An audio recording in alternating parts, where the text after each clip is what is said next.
नमस्कार दोस्तों। देखिए दोस्तों, आज हम संधि के विषय में पढ़ेंगे। संधि क्या है? संधि विच्छेद कैसे होता है? इसके बारे में हम आज जानकारी प्राप्त करेंगे।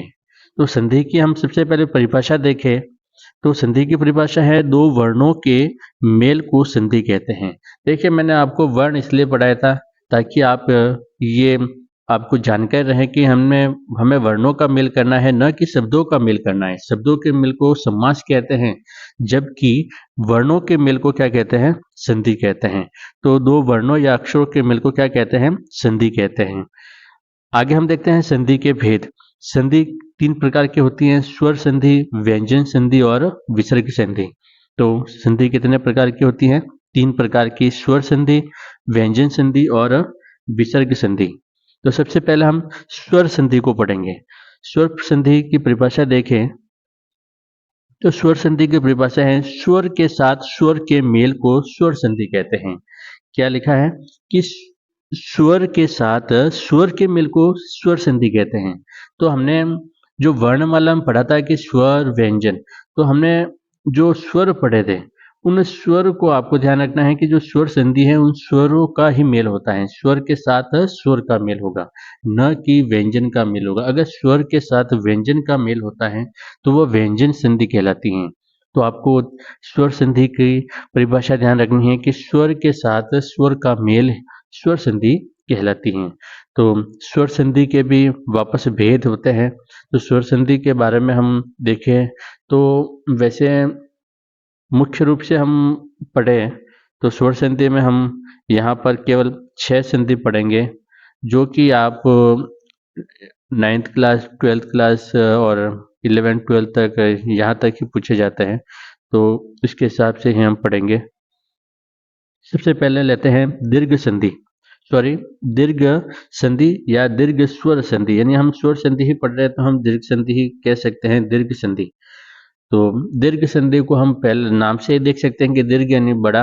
तो दीर्घ संधि का मतलब दो जो समान स्वर, यानी जब दो समान स्वर एक दूसरे से मिलते हैं तो उसका क्या हो जाता है? दीर्घ हो जाता है। संधि हो जाने पर क्या हो जाता है? दीर्घ हो जाता है, बड़ा हो जाता है। जैसे देखो, अ प्लस आ प्लस, यानी अ या आ प्लस अ या आ हो तो क्या हो जाएगा?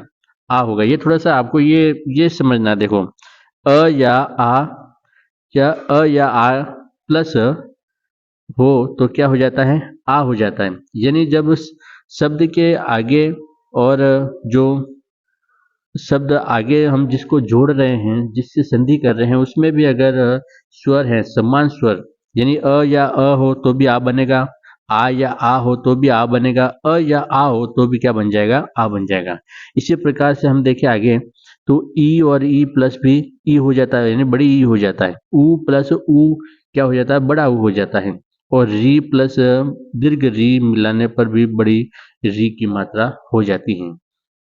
तो दीर्घ संधि को आपको ये ध्यान रखना है कि जो समान स्वर, देखो ये अ और आ, ये अ और आ दोनों मिलकर क्या बन गए?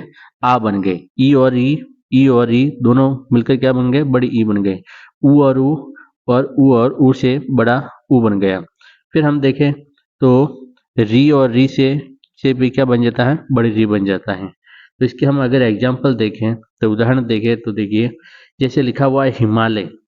हिमालय तो हिम प्लस आलय, हिम प्लस आलय। यहाँ पर देखो क्या लिखा हुआ है? हिम अ और यहाँ पर आ, यानी अ और आ मिलकर क्या बना? आ बन गया। अ और आ बनकर क्या बना? आ बन गया। यानी हिम प्लस आलय, ये जो मात्रा है आ की मात्रा इस म में जुड़ गई तो क्या बन गया? माँ बन गया, हिमालय। तो हिम प्लस आलय, हिमालय। फिर हम देखें विद्यार्थी, विद्या प्लस अर्थी, यानी आ और अ मिलकर क्या बन गया? आ। यहाँ पर बड़ी मात्रा हो गई। फिर हम देखते हैं भानुदेव, भानु प्लस उदय, छोटे ऊ और छोटा ऊ मिलकर भी क्या बन गया? बड़ा ऊ बन गया। न प्लस अपी, न प्लस अपी, यानी अ और अ मिलकर क्या बने? आ बना, नापी। न प्लस अपी, नापी बन गया।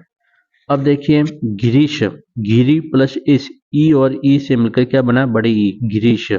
मधु प्लस उत्सव तो मधुत्सव। रवि प्लस इंद्र, रविंद्र। शिव प्लस आले शिवालय। देखिए आपको थोड़ा सा संधि की पहचान करनी हो ना, तो आपको ये थोड़ा सा ध्यान रखना है कि ये जो शब्द है इस शब्द में कहाँ पर जोर ज्यादा पड़ लग रहा है। देखो यहाँ पर हिमालय, हिमालय, यहाँ माँ के ऊपर ज्यादा जोर लग रहा है हिमालय। तो हमें ध्यान रखना है कि यहाँ माँ में संधि हुई है। तो कैसे, देखो हिम प्लस आले। अब यहाँ देखो अंतिम स्वर क्या है, अंतिम स्वर अ है। अंतिम स्वर को ध्यान रखना, अंतिम स्वर अ है। और यहाँ पर जो शुरुआत में जो स्वर लिखा हुआ है आ, यानी अ और आ को मिलाकर हमने बड़ा आ यानी आ लिख लिया, दीर्घ बना ले, तो ये म था, तो यहाँ पर क्या हो गया, माँ हो गया।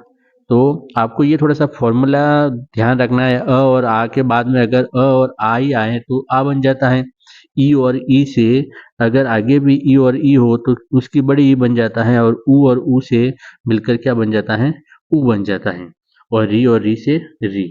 तो दोस्तों ये थोड़ा सा जो स्वर संधि में दीर्घ संधि है, ये आप थोड़ा सा देखना, ये जो फॉर्मूला है ये ध्यान रखना है, और जो एग्जाम्पल है, जो उदाहरण है, बहुत सारे हैं, तो वो कोई भी आ सकता है।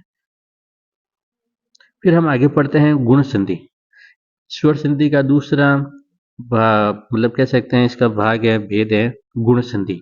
अब गुण संधि में क्या ध्यान रखना है, गुण संधि में आपको ये ध्यान रखना है कि जब ए और ओ, ए ओ और अर को गुण संधि, यानी ये स्वर परिभाषा लिखी हुई है, ए ओ और अर, यानी क्या है गुण संधि में, एक तो ए और एक ओ और एक अर, यानी री से तो बन जाता है अर, और एक और ए, अ और ई से ए, और अ और ऊ से ओ बन जाता है।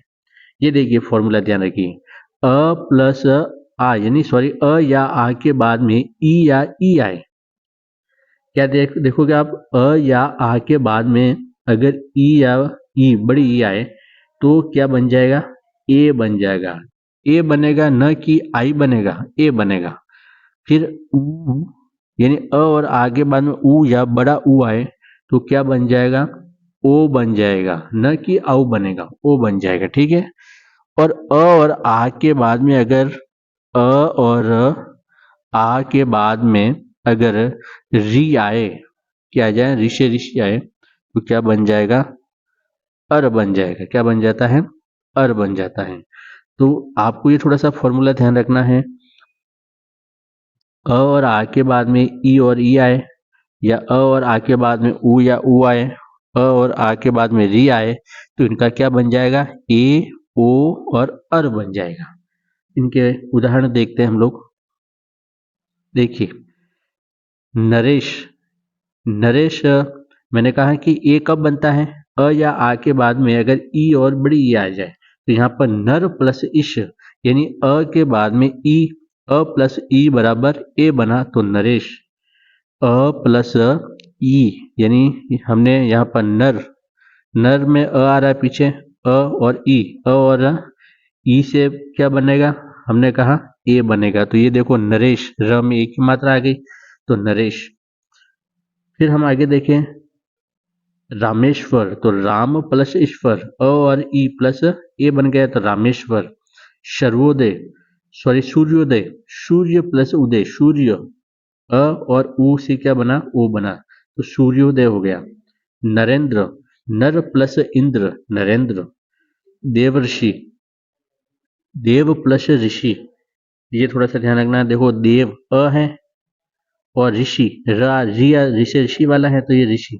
तो अ और प्लस री से ऋषि के बाद में क्या बनाना है अपने को, अर बनाना है। तो ये देखो अर बन गया, यहाँ पर देवर ऋषि, यहाँ पर र की मात्रा लगे ऊपर, तो देव ऋषि।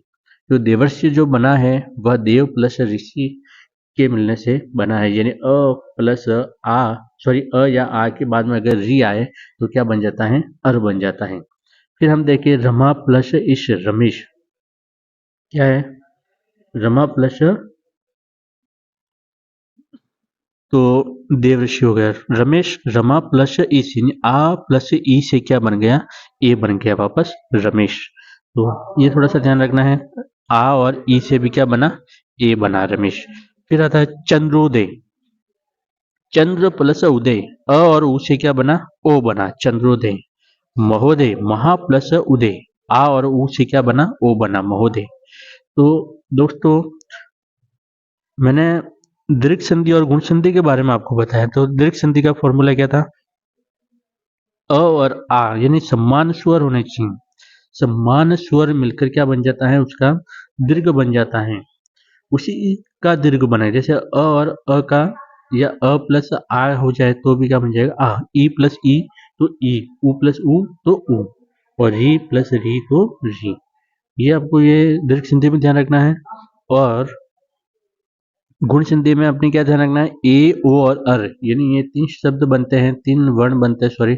एक तो होता है अ और आ के बाद में अगर अ और आ के बाद में अगर ई या बड़ी ई आए तो क्या बन जाएगा? ए बनेगा। अ और आ के बाद में अगर उ या उ आए तो क्या बनेगा? ओ बनेगा।